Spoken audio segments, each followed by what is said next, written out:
In this video I will show you how to set up Microsoft Edge browser on Motorola Moto G30. So you have to start by opening your Google Play Store, then click on search bar and type in Edge and click search, and now click install.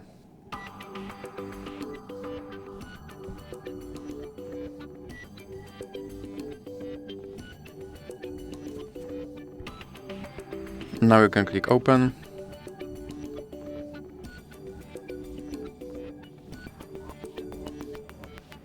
And here you can click skip introduction. Now you can set this browser as your default browser, or you can click not now.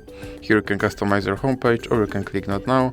Now you can sign in to sync your data, or you can click not now. And here you have to confirm your data and privacy settings. And now you can try out Copilot, or you can just click start browsing.